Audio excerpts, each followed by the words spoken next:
श्रीगुरुभ्यो नमः परमगुरुभ्यो नमः श्रीमदानन्दपादाचार्यगुरुभ्यो नमः हरिः ओम् निखिलगुणनिकायं नित्यनिर्धूतहेयं शुभतममतिमेयं शुद्धसौख्याप्त्युपायं सकलनिगमगेयं सर्वशब्दाभिधेयं समचलधरकायं नौमि लक्ष्मीः सहायम्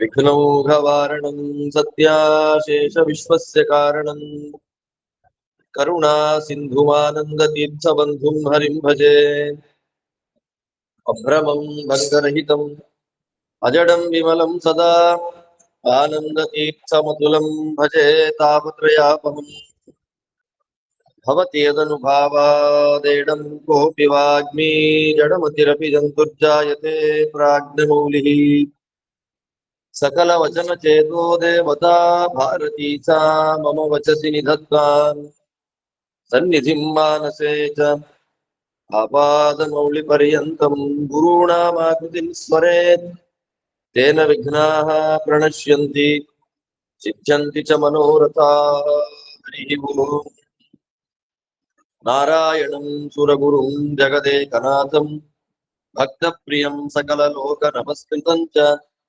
त्रैगुण्यवर्जितमजं विभुमाद्यमीशं वन्दे भवघ्नममरासुरसिद्धवन्द्यं नारायणं नमस्कृत्य नरं चैव नरोत्तमं देवीं सरस्वतीं व्यासं ततो जयमुदीरये हरिः ओಂ ಸ್ವಸ್ತಿಸ್ತು ಸದಾ ವೈಶಂಪಾಯನ ಮಹಾಮುನಿಗಳು ಶ್ರೀಕೃಷ್ಣದೇವರ ಚರಿತ್ರೆಯನ್ನು ನಮಗೆ ನಿರೂಪಣೆ ಮಾಡುವಾಗ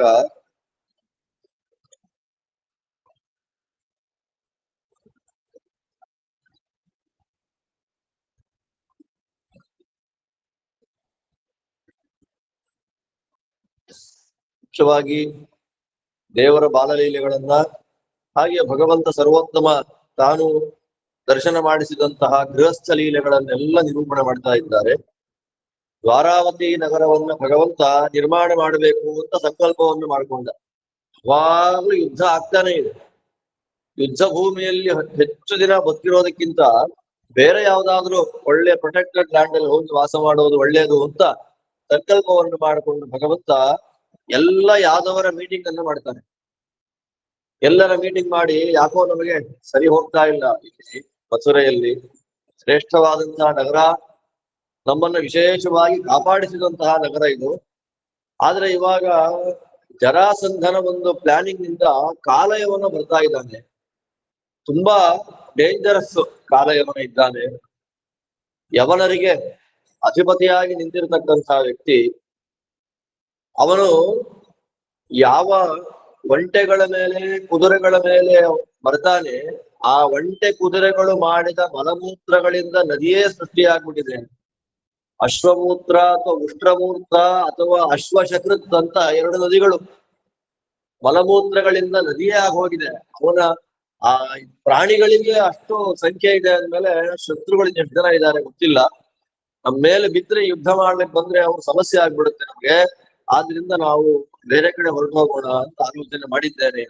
ಎಲ್ಲಿ ಆಲೋಚನೆ ಮಾಡಿದ್ದೀನಿ ನೀನು ಅಂದಾಗ, ದ್ವಾರಾವತಿ ಅಂತ ನಗರ ನಿರ್ಮಾಣವನ್ನ ಮಾಡಿದ್ದೇನೆ. ವಿಶ್ವಕರ್ಮ ಬಂದಿದ್ದಾನೆ. ಅಲ್ಲಿ ವರುಣದೇವರನ್ನ ಕೇಳಿಕೊಂಡು 12 ಯೋಜನ ವಿಸ್ತಾರವಾದ ಭೂಮಿಯನ್ನ ಸಮುದ್ರದಿಂದ ಸ್ವೀಕಾರ ಮಾಡಿಕೊಂಡು ಅಲ್ಲಿ ವಿಸ್ತಾರವಾದ ಮನೆಗಳಿಂದ ಕೂಡಿದ ದ್ವಾರಾವತಿ ನಗರವನ್ನು ನಿರ್ಮಾಣ ಮಾಡಿದ್ದೇನೆ. ಎಲ್ಲರಿಗೂ ದೇವಸ್ಥಾನಗಳು ಎಲ್ಲ ಇದೆ. ಯೂಪಸ್ತಂಭ, ಯಜ್ಞಶಾಲೆಗಳು, ತೀರ್ಥಗಳು, ಗೋಮತಿ ನದಿ ಎಲ್ಲವೂ ಇದೆ ಅಲ್ಲಿ. ಆದ್ರಿಂದ ನಾವಲ್ಲಿ ಶಿಫ್ಟ್ ಆಗ್ಬಿಡೋಣ ಅಂತ ಭಗವಂತ ನಾನು ಪ್ಲಾನ್ ಮಾಡಿದ್ದೀನಿ. ಅವಾಗ ಅವರಂತಾರೆ, ಇಲ್ಲಿಂದ ಸಂಪತ್ತುಗಳನ್ನು ತಗೊಂಡು ಹೋಗ್ಬೇಕಲ್ಲ ನಾವು ಅಂತ, ಅದಕ್ಕೂ ಒಂದು ಆಲೋಚನೆ ಮಾಡಿದ್ದೀರಿ ಅಂತ ದೇವ್ರು. ಒಂದು ರಾತ್ರಿ ಮಥುರಾ ನಗರದಲ್ಲಿ ಭಗವಂತ ಮಲಗಿರ್ತಾನೆ.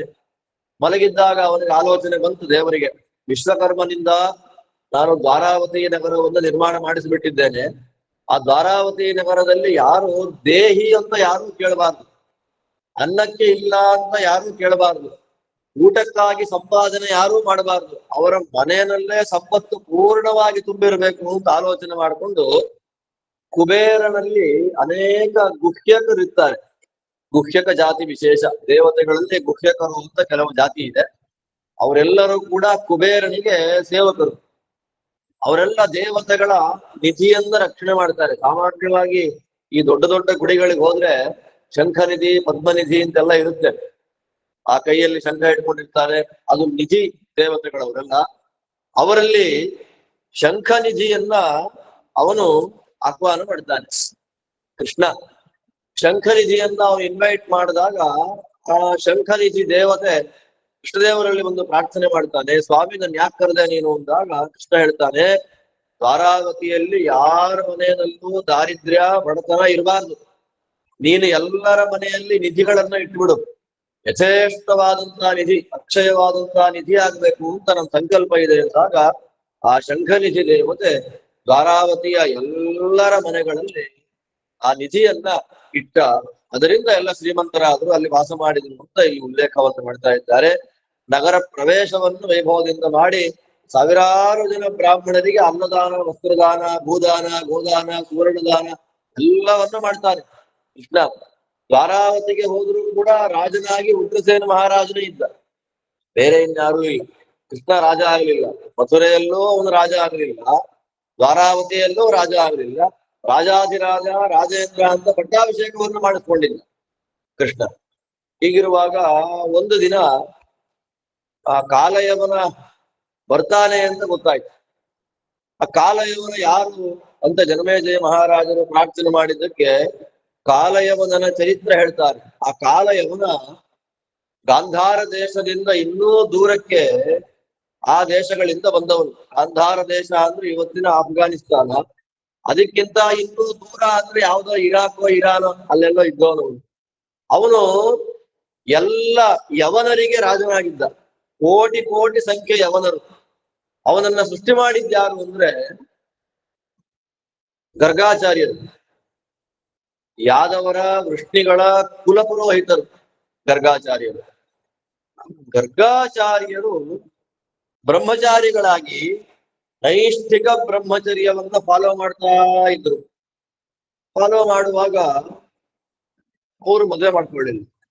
ಯಾಕೆ ಮದುವೆ ಮಾಡ್ಕೊಳ್ಳಿಲ್ಲ ಅಂದ್ರೆ ಹೆಣ್ಣು ಸಿಗ್ಲಿಲ್ವ, ನಾವಿಂದತ ಹೆಣ್ಣು ಸಿಗ್ಲಿಲ್ಲ, ಮದುವೆ ಮಾಡ್ಕೊಳ್ಳಿಲ್ಲ.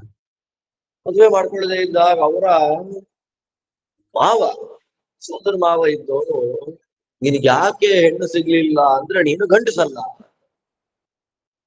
ಪ್ರಾಬ್ಲಮ್ ಆಯ್ತು.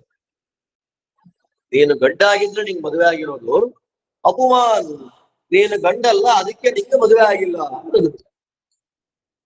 ಅದನ್ನ ನೋಡಿ ಈ ಯಾದವರೆಲ್ಲ ಜೋರಾಗಿ ನಕ್ಬಿಟ್ರು. ಪುರೋಹಿತರನ್ನ ವ್ಯಂಗ್ಯ ಮಾಡ್ತಾ ಇದ್ದಾರೆ ಅವ್ರ ಮಾವ. ಯಾದವರೆಲ್ಲ ಜೋರಾಗಿ ಅಪಹಾಸ್ಯ ಮಾಡಿ ನಕ್ಬಿಟ್ರು. ಗರ್ಗಾಚಾರ್ಯರ ಮನಸ್ಸಿಗೆ ತುಂಬಾ ಬೇಜಾರಾಯ್ತು. ಬೇಜಾರಾದಾಗ ಅವರು 12 ವರ್ಷ ರುದ್ರದೇವರನ್ನ ಕುರಿತಾಗಿ ತಪಸ್ಸು ಮಾಡ್ತಾರೆ. ಊಟ ಏನು? ಅಯಶ್ಚೂರ್ಣಂ, ಕಬ್ಬಿಣವನ್ನ ಪುಡಿ ಮಾಡಿ ತಿನ್ನೋದು. 12 ವರ್ಷಗಳ ಕಾಲ ಕಬ್ಬಿಣವನ್ನ ಪುಡಿ ಮಾಡಿ ತಿಂದ್ರು. ಎಂತೆಂಥ ತಪಸ್ಸುಗಳನ್ನ ಮಾಡ್ತಾರೆ ಅಂದ್ರೆ ಇದೆಲ್ಲ ಘೋರವಾದಂತಹ ತಪಸ್ಸು. ಆ ತಪಸ್ಸನ್ನ ಮಾಡಿ ರುದ್ರದೇವರು ಅನುಗ್ರಹ ಮಾಡ್ತಾರೆ. ರುದ್ರದೇವರು ಅನುಗ್ರಹವನ್ನ ಮಾಡಿ ನಿನಗೆ ಏನು ಬೇಕು ಅಂತ ಪ್ರಾರ್ಥನೆ ಮಾಡಿದ್ದಕ್ಕೆ ಅವರಂತಾರೆ, ಯಾದವರನ್ನ ಸಂಹಾರ ಮಾಡುವಂತಹ ಮಗ ಬೇಕು ಅಂತ ಕೇಳಿದ್ರು. ಹೇಗಿದೆ ನೋಡಿ, ಯಾರ ಮನೆ ಚೆನ್ನಾಗಿರ್ಲಿ ಅಂತ ಪ್ರಾರ್ಥನೆ ಮಾಡ್ಬೇಕು ಪುರೋಹಿತರು, ಅವರೇ ಏನ್ ಮಾಡ್ತಾರೆ, ಯಾದವರ ಮನೆ ನಾಶ ಆಗುವಂತಹ, ಯಾದವರನ್ನ ಕೊಲ್ಲುವಂತಹ ಒಂದು ಸಂತಾನವನ್ನ ಅನುಗ್ರಹ ಮಾಡುವಂತ ಪ್ರಾರ್ಥನೆ ಮಾಡ್ತಾರೆ. ಆಗ ಶಿವ ಹಾಗೆ ಆಗ್ಲಿ ಅಂತಂದು. ಅದು ಗರ್ಗಾಚಾರ್ಯರಿಗೆ ಈ ರೀತಿಯಾದ ವರ ಬಂದಿರುವಂತಹ ವಿಷಯ ಯಾರಿಗೆ ಗೊತ್ತಾಯ್ತು? ಆ ದೂರದಲ್ಲಿದ್ದಂತ ಯವನ ರಾಜನಿಗೆ ಗೊತ್ತಾಯ್ತು.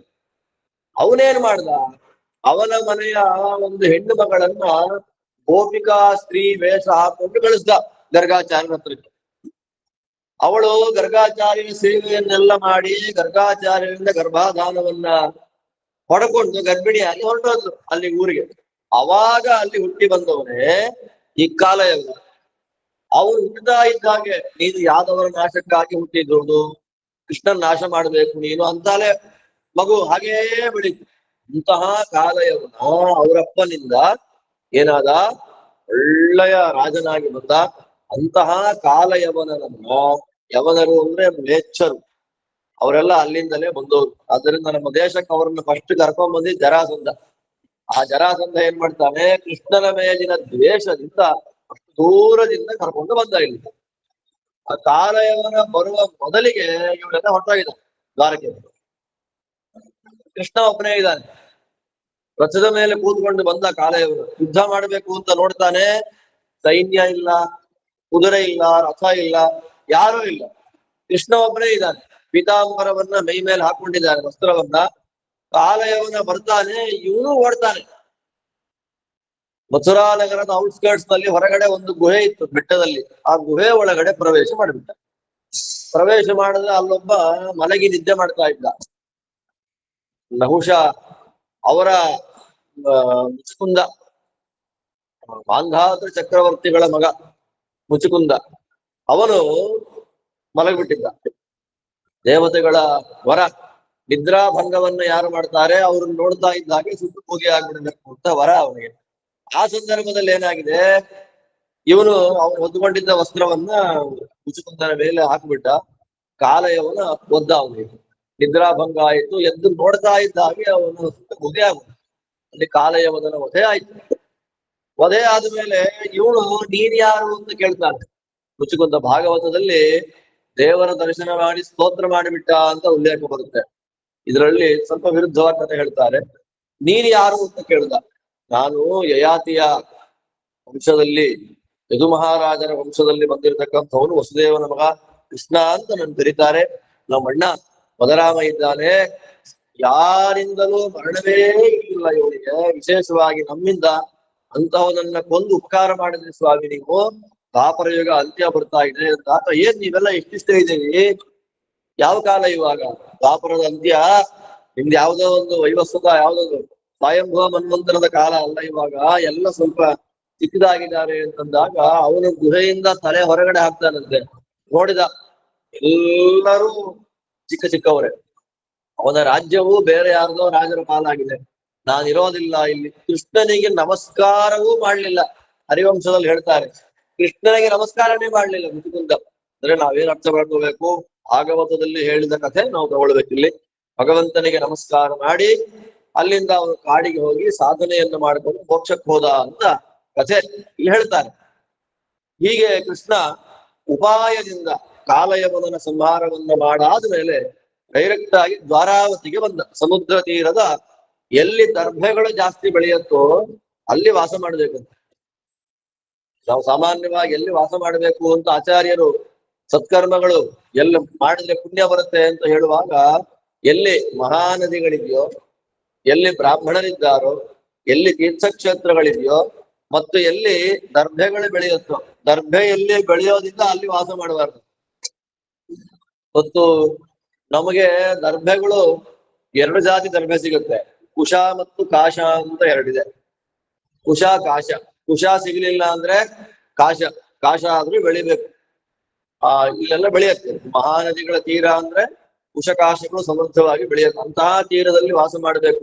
ಆ ದರ್ಭೆಗಳು ವಿಶೇಷವಾಗಿ ಬೆಳೆಯುವಂತಹ ಜಾಗ ಕುಶಸ್ಥಲಿ.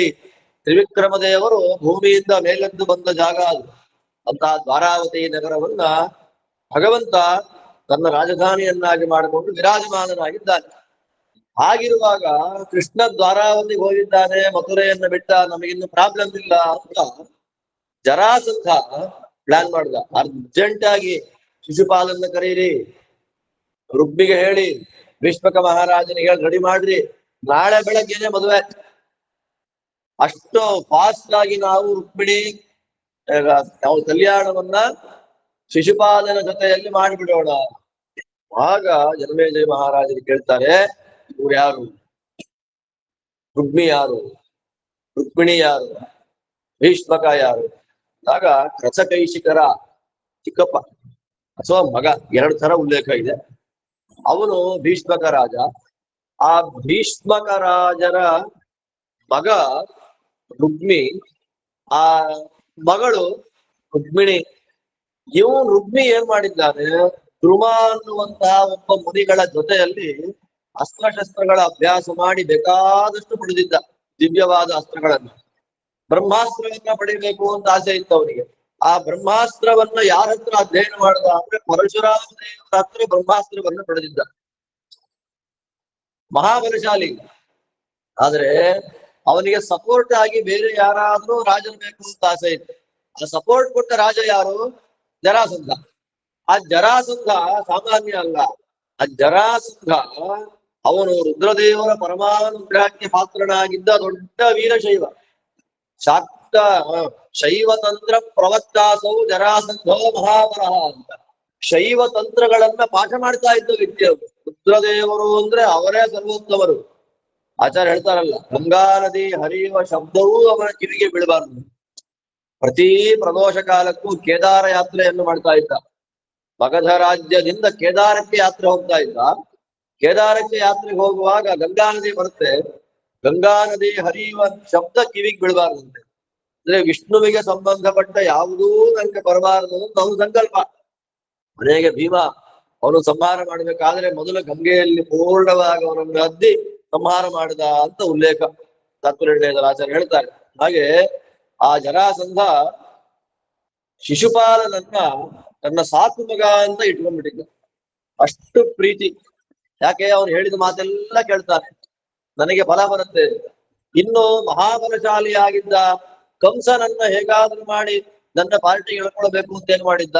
ಮಕ್ಕಳನ್ನ ಕೊಟ್ಟು ಒಳ್ಳೆಯದನ್ನಾಗಿ ಮಾಡ್ಕೊಂಡಿದ್ದ. ಆದ್ರೆ ಪ್ರಾಬ್ಲಮ್ ಏನಾಯ್ತು? ಯಾದವರ ಕಂಟ್ರೋಲ್ ತಪ್ಪೋಯ್ತು ಜರಾಸಂಧನಿಗೆ. ಆ ಕಡೆಯಲ್ಲಿ ಕೌರವರ ಕಂಟ್ರೋಲು ಬರ್ಲಿಲ್ಲ ಇವನಿಗೆ ಭೀಷ್ಮಾಚಾರ್ಯರ ಬಲದಿಂದ. ಈ ಕಡೆಗೆ ಯಾದವರ ಕಂಟ್ರೋಲ್ ಬರ್ಲಿಲ್ಲ. ಕಂಸನನ್ನು ಮುಗಿಸಿಬಿಟ್ಟ ಕೃಷ್ಣ. ಅವಾಗ ಏನಾಗಿದೆ ಅವನಿಗೆ? ಇವ್ರ ಮೇಲೆ ದ್ವೇಷ.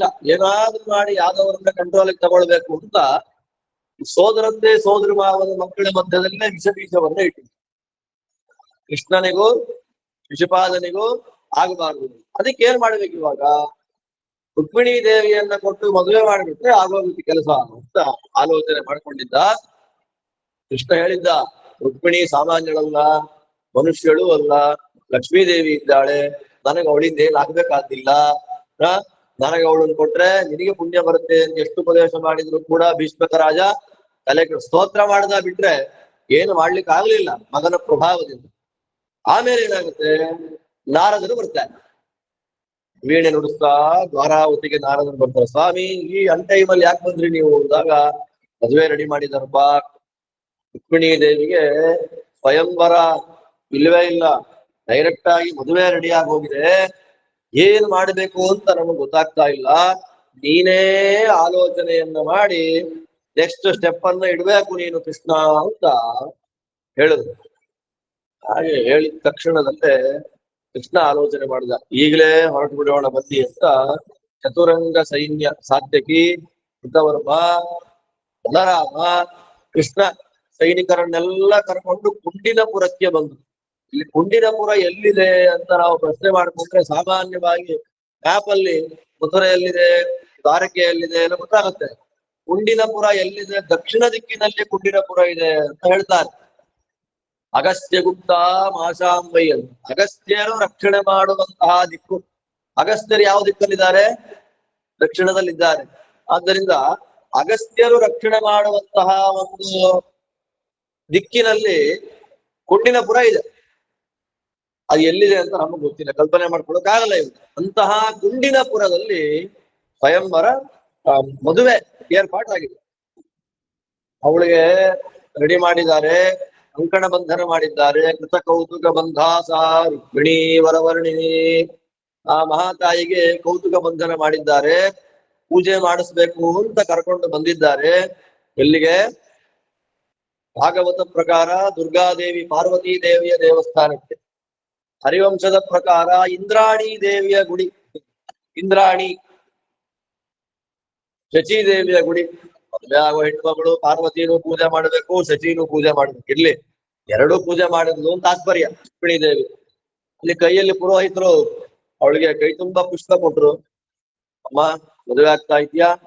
ದೇವರಲ್ಲಿ ಭಕ್ತಿಯಿಂದ ಪ್ರಾರ್ಥನೆ ಮಾಡಿಕೊಂಡು ದೇವಿಗೆ ಪುಷ್ಪಾರ್ಚನೆ ಮಾಡು ನೀನು ಅಂದಾಗ ಅವಳ ಕೈಯಲ್ಲಿ ಕೇಶವೋಮೇ ಪತಿ ಸ್ಯಾತ್ ಸಹ ನಾನ್ಯೋ ಭರ್ತ ಭವೇತ್ವಿತಿ. ಅಮ್ಮ, ಕೃಷ್ಣನೇ ನನ್ನ ಗಂಡ ಆಗಬೇಕು, ಬೇರೆ ಯಾರು ಆಗೋದ್ಬಾರದು ಅಂತ ಅನುಗ್ರಹ ಮಾಡುವಂತ ದೇವರ ಮೇಲೆ ಇಂದ್ರಾಣಿ ದೇವಿಯ ಮೇಲೆ ಪುಷ್ಪ ಸೃಷ್ಟಿಯನ್ನು ಮಾಡಿದ್ರು. ಆ ಸಂದರ್ಭದಲ್ಲಿ ಚತುರಂಗ ಸೈನ್ಯ ಬಂದಿದೆ. ಕೃಷ್ಣ ಅವಳು ಹೊರಗೆ ಬರ್ಲಿ ಅಂತ ವೆಯ್ಟ್ ಮಾಡ್ತಾ ಇದ್ದ. ರುಕ್ಮಿಣಿ ಯಾವುದು ಹೊಸ ರಸ ಬಂದಿದೆಯಲ್ಲ ಅಂತ ತಲೆಯನ್ನು ನೋಡ್ತಾಳೆ. ಕೃಷ್ಣ ಇದ್ದಾನೆ. ಅವನನ್ನು ನೋಡ್ತಾ ಇದ್ದಾಗೆ ನಾರದರು ಕೃಷ್ಣದೇವರ ಬಗ್ಗೆ ಹೇಳಿದ ಎಲ್ಲ ಮಹಾತ್ಮ್ಯವೂ ನೆನಪಿಗೆ ಬಂದಿತ್ತು. ಇವಾಗ ಬರೀ ಎರಡು ಕೈಯಲ್ಲಿ ಬಂದಿದ್ದಾನೆ, ಇವನ ಕೈಯಲ್ಲಿ ಚಕ್ರ ಇದೆ, ಇವನ ಕೈಯಲ್ಲಿ ಶಂಖ ಇದೆ. ಆ ಶಂಖದ ಸ್ಪರ್ಶ ಆಗ್ತಾ ಇದ್ದ ಹಾಗೆ ಸಕಲ ವಿಜ್ಞಾನ ಜ್ಞಾನಗಳು ಬಂದು ಬಿಡುತ್ತೆ. ಆ ಚಕ್ರದ ಸ್ಪರ್ಶದಿಂದ ಅಜ್ಞಾನ ನಾಶ ಆಗುತ್ತೆ. ಭಗವಂತನ ಕೈಯಲ್ಲಿ ಕೌಮೋದಕಿ ಎನ್ನುವ ಗದೆ ಇದೆ, ಇವನ ಕೈಯಲ್ಲಿ ಪದ್ಮ ಇದೆ, ಶಾರಂಗ ಧನುಸ್ಸಿದೆ, ನಂದಕ ಎನ್ನುವಂತಹ ಖಡ್ಗ ಇದೆ. ಎಲ್ಲರನ್ನು ನಿಯಮನ ಮಾಡತಕ್ಕಂತಹ ಸ್ವಾಮಿ ಇವನು. ಇವನೇ ಪೂತನ ಸಂಹಾರದಿಂದ ಮೊದಲು ಮಾಡಿಕೊಂಡು ಕಂಸವಧೆಯ ತನಕ ದ್ವಾರಾವತಿ ನಿರ್ಮಾಣ ಎಲ್ಲವನ್ನ ಮಾಡಿದ ಮಹಾಸ್ವಾಮಿ ಇವನು. ಇವನು ಬೇರೆ ಯಾರು ಅಲ್ಲ, ಸಾಕ್ಷಾತ್ ನಾರಾಯಣ.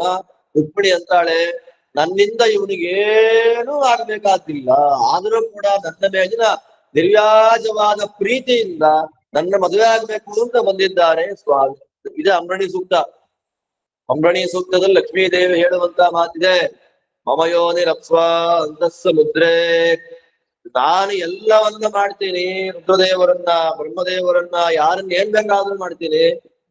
ನನಗೆ ನಿಯಾಮಕನಾಗಿ ಸಮುದ್ರದ ಮಧ್ಯದಲ್ಲಿ ಮಲಗಿದ್ದಾನೆ ಸ್ವಾಮಿ ನಾರಾಯಣ ಅಂತ ಅಂಬರಣಿ ಸೂಕ್ತದ ದೇವಿ ಹೇಳಿದ್ದೆ ಅನುಸಂಧಾನ ಮಾಡಿಕೊಂಡು. ಆ ಅನುಸಂಧಾನ ಆಗ್ತಾ ಇದ್ದ ಹಾಗೇನೆ ಕೃಷ್ಣ ಕೈ ಹಿಡಿದ. ಕೃಷ್ಣ ಕಮಲ ಪತ್ರಾಕ್ಷ ರುಕ್ಮಿಣ್ಯ. ರುಕ್ಮಿಣಿ ದೇವಿಯ ಕೈಯನ್ನ ಭಗವಂತ ಹಿಡ್ಕೊಂಡು ಅವಳನ್ನ ಅವನ ರಥದಲ್ಲಿ ಕೂಡಿಸ್ಕೊಂಡ. ಅಲ್ಲಿ ಅರಮನೆಯಲ್ಲಿ ತನ್ನ ಮಕ್ಕಳ ಜೊತೆಯಲ್ಲಿ ಉಪವಾಸ ವ್ರತ ಮಾಡ್ತಾ ಇದ್ದಾನೆ ಶಿಶುಪಾಲ. ಅವನ 3-4 ಜನ ಕುಮಾರರ ಜೊತೆಯಲ್ಲಿ ನಾಳೆ ಬೆಳಗ್ಗೆ ನನ್ ಮದುವೆ ಆಗುತ್ತೆ, ನಾವು ಉಪವಾಸ ವ್ರತ ಮಾಡ್ಬೇಕು, ನೀವು ಪಕ್ಕದಲ್ಲಿ ಕೂತ್ಕೊಳ್ಳಿ ಅಂತ. ವರವೇಷಂ ಸಮಾಸ್ಥಾಯ, ಒಳ್ಳೆ ವರ ಗಂಡಿನ ವೇಷವನ್ನ ಹಾಕೊಂಡು ರೆಡಿಯಾಗಿ ಕೂತ್ಕೊಂಡಿದ್ದ. ಎಂತಹ ಇಷ್ಟ ಅಂತಂದ್ರೆ ಅವರು ದ್ರೌಪದಿ ಸ್ವಯಂವರಕ್ಕೂ ಹೋಗಿದ್ದ. ರುಕ್ಮಿಣಿಯನ್ನು ಮದುವೆ ಮಾಡ್ಕೊಳ್ಬೇಕು ಅಂತ ಪ್ರಯತ್ನ ಬಿಡ್ತಾ ಇದ್ದ. ಎಂಥ ದುಷ್ಟ ನೋಡಿ. ಅವೇನು ಮಾತಾಡಕ್ಕಾಗಲ್ಲ ದುಷ್ಟರ ಬಗ್ಗೆ. ಅಂದ್ರೆ ದೇವರಿಗೆ ನೈವೇದ್ಯಕ್ಕೆ ಯಜ್ಞಕ್ಕೆ ಬೇಕಾದ ಅವಿಷ್ಯ ಪದಾರ್ಥವನ್ನ ನಾಯಿಗೆ ಕೊಟ್ರೆ ಹೇಗಾಗುತ್ತೆ ಹಾಗಾಗ್ತಾ ಇತ್ತಂತೆ. ರುಕ್ಮಿಣಿಯನ್ನ ಶಿಶುಪಾಲನೆ ಕೊಟ್ಟಿದ್ರೆ ಭಾಗವತದಲ್ಲಿ ಬರುವಂತ ಮಾತು. ಯಾವಾಗ ಕೃಷ್ಣ ರುಕ್ಮಿಣಿಯನ್ನ ಕರ್ಕೊಂಡು ಹೊರಟೋದ ಅನ್ನುವ ವಿಷಯ ಗೊತ್ತಾಯ್ತು, ಅವನಿಗೆ ಟೆನ್ಷನ್ ಆಗೋಯ್ತು. ತಲೆಗೆ ಹಾಕೊಂಡಿದ್ದ ವಸ್ತ್ರ ಅಲಂಕಾರ ಎಲ್ಲ ಕೆಳಗಿಟ್ಟ. ಗುರುಗಳೇ ಅಂದ ಜರಾಸಂಧನಿಗೆ. ಗುರುಗಳು ಹೇಳ್ತಾರೆ, ನಾನು ಇದೀನಪ್ಪ, ನೀನೇನ್ ಟೆನ್ಷನ್ ಮಾಡ್ಕೋಬೇಡ, ಯುದ್ಧ ಮಾಡ್ಲಿಕ್ಕೆ ಹೋಗ್ತೀನಿ ಅಂತ ಯುದ್ಧಕ್ಕೆ ಹೊರಟ. ರುಕ್ಮಿ ಪ್ರತಿಜ್ಞೆ ಮಾಡ, ಕೃಷ್ಣನನ್ನ ಸಂಹಾರ ಮಾಡದೆ ನಾನು ಊರಿಗೆ ವಾಪಸ್ಸು ಬರೋದಿಲ್ಲ. ವಾಪಸ್ ಹೋಗ್ಲೇ ಇಲ್ಲ ಊರಿಗೆ. ಸಾಯಿದ ಸ್ವಲ್ಪ ಅವನ ಆಯಸ್ಸು ಒಂದು 10-20 ವರ್ಷ ಪ್ರಳಂಗ ಆಯ್ತಷ್ಟೇ. ಕೃಷ್ಣ ದ್ವೇಷವನ್ನ ಯಾರು ಮಾಡ್ತಾರೆ ಅವರಿಗೆ ಆಯುಷ್ಯ ಅಂತ ಅನ್ನೋದು ಇಲ್ಲ. ಆದ್ದರಿಂದ ಯಾರೇ ಆಗ್ಲಿ ಅಸುರರು ಎಲ್ಲ ಕಾಲದಲ್ಲಿ ಭಗವಂತನ ದ್ವೇಷ ಮಾಡೋದೇ ಅವರ ಸ್ವಭಾವ. ಶ್ರೀಮದಾಚಾರ್ಯರು ಉಡುಪಿಯಲ್ಲಿ ಕೃಷ್ಣದೇವರ ಪ್ರತಿಷ್ಠಾಪನೆಯನ್ನು ಮಾಡಿದ್ದಾರೆ ಅಂದ್ರೆ ಅದು ಕೃಷ್ಣ ಅಲ್ಲ, ಅದು ಸುಬ್ರಹ್ಮಣ್ಯ ಅಂತ ಹೇಳಿ. ಇವತ್ತಿಗೂ ಆ ವಾದ ಇದೆ, ಈ ಕ್ಷಣಕ್ಕೂ ಆ ವಾದ ಇದೆ.